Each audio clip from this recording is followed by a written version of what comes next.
Let's continue the conversation now with Wang Yaqiu, a senior researcher on China at Human Rights Watch. She joins us now. Very good evening to you, Wang. Thank you so much for speaking to us. Obviously, as you've heard from those excerpts from my colleague Sherwood Bryce-Pease on China's position, just share with us what you have gleaned from your years of research as Human Rights Watch on what is actually happening on the ground.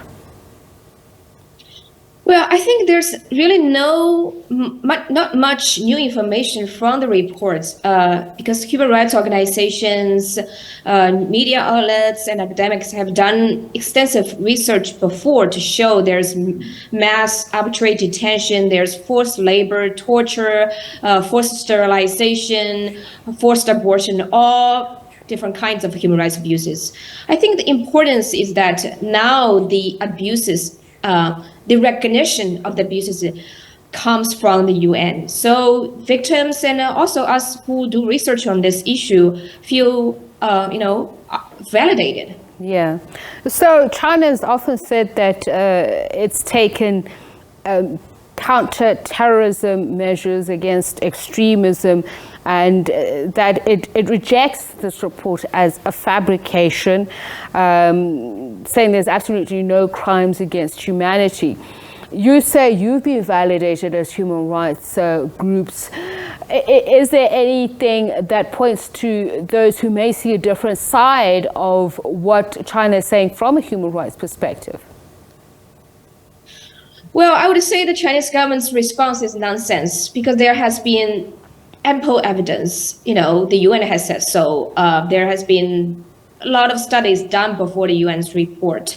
Victims have told their stories. The families of people who still are in the camps told their stories. Also, there's evidence from satellite images. At the Human Rights Watch, we reverse engineered the police app looking into what's going on by the police in terms of how they are tracking people. So there's enough evidence to clearly say, there's terrible abuses going on in Xinjiang. And at the Human Rights Watch, we determine it's crimes against humanity. I mean, just share with us what some of those survivors, eyewitnesses, or even those who are being subjugated, say how it happens, their removal into these camps for re-education or de-radicalization, as it's called, vocational training of sorts.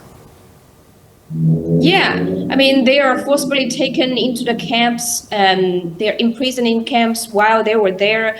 They had, they've been tortured. Even in the UN report, there mentioned the different ways people got tortured, like they have to sit on a stool motionlessly for a very long time.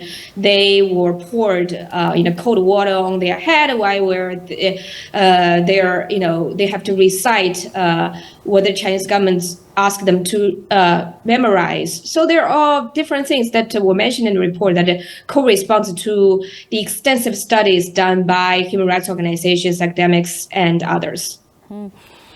Now, if you could just share with me how people are targeted. Is it by appearance? Because, as we've mentioned, that the attacks against Uyghurs or those who are mainly mainstream Muslim minorities, how are these people targeted?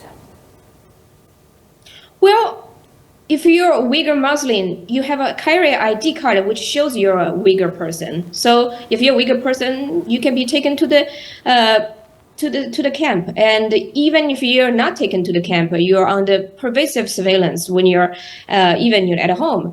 Let's say Human Rights Watch has documented that the police target people. Let's say, you go outside of your home every day through your front door, and one day you leave your home through the back door, then the surveillance captured you going out of your home through the back door. Then the police knocked at your door saying, why do you leave your home from the back door? Then this person gets taken to the camp. Okay. Now, I just want to look at China's own defense. So they say all of these reports of human rights violations are false, and I would just like to understand what they call psychological correction. And you say people obviously have to carry identity cards identifying them as being of that religious sector or part of the population. So China says that the strict compliance with laws with rigorous legal oversight. What do these say? As in, how does it create the legal space for this to happen? Well, I don't think, China has really, the Chinese government is complying with its own laws. The constitution says people have freedom of religion, people have freedom of movement, have freedom of speech. I don't think in any sense what's going on in Xinjiang, complies with the government's own laws. So what are the laws? Just expand on that a little bit more. You say there's freedom of expression, freedom of religion. What are the parameters? I mean, freedom is as much according to the prism through which it's seen. Well, the government says people are entitled to practice their religion, right? But in Xinjiang, you cannot even wear a beard. You cannot wear the Muslim scarf. So it's clearly the government's action is a violation of its own laws. This is a very clear example. There are numerous other examples of how the government is violating its own laws. So China says it wants to change the mindset of these people who are they not citizens, natural born citizens of China? Because I understand part of the classes there is they are taught how to speak and write proper Chinese, as it were. Well, I mean, they are natural citizens of China. They were born on the territory of China. However, they are Uyghur Muslims. So the Uyghur Muslims have their own language, their own religion, their own cultures that is different from the Han Chinese culture, Han Chinese language, which is Mandarin. So now they are forced to not only learn and speak and write in Chinese, not only to memorize the Chinese government's lines, they are forced to forgo their own culture, their own language, their own religion. And China itself, I believe, per its regulations, in terms of the Regulations Affairs Program, does prohibit the holding or organizing of religious activities in the centers. Sorry, I think the Constitution says, right, the people have the right to practice their religion. So I don't know how the government can square what is doing in Xinjiang with what is said on the books of the Chinese Constitution and many other laws. So I think it's just as simple. Yeah, so I'm just wondering, going forward, what is expected? Because as you say, there's nothing new from the report. There was a lot of pressure, as we heard from Michelle Bachelet, to release the report in China, rubbishing it. But you say it doesn't really reveal much different from what you already know. So what impact do you expect from it then? Well, I think the content is not new. However, it comes from the UN, and the UN has been under a lot of pressure from the Chinese government. The UN was still able to publish the report. I hope it creates momentum for governments around the world to address the issue. Also, say to the business community that you can no longer turn a blind eye to what's going on in China. You need to make sure that your business operation in China, your supply chain in China is not implicated in the abuses in Xinjiang.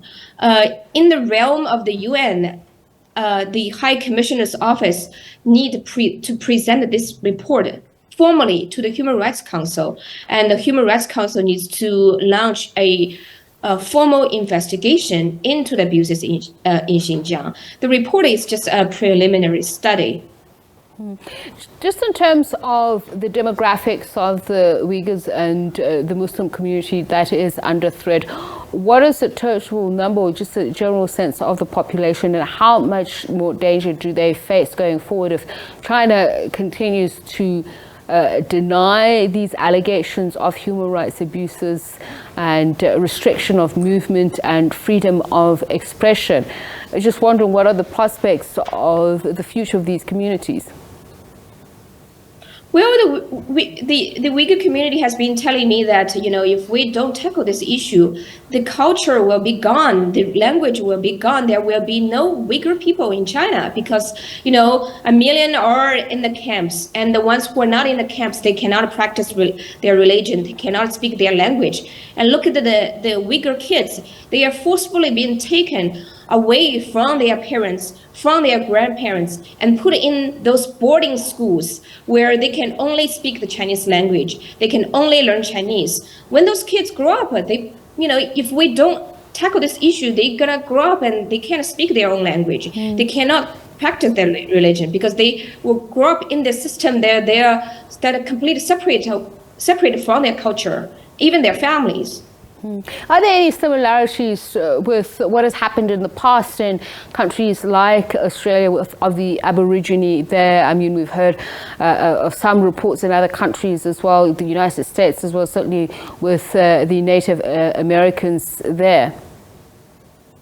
That's a very good question. I do see some similarities, children being taken away from their parents and to study the culture and the language of the so-called more advanced, people, right? I do see similarities. And, Australian government, Canadian government has addressed this issue, recognized the past wrongs. And I hope the Chinese government can learn from that. Well, thank you so much for speaking to us. Wang Yaqiu is a senior researcher on China at Human Rights Watch, speaking to us about the latest UN report on the alleged human rights violations committed by China against the Uyghur people and Muslims.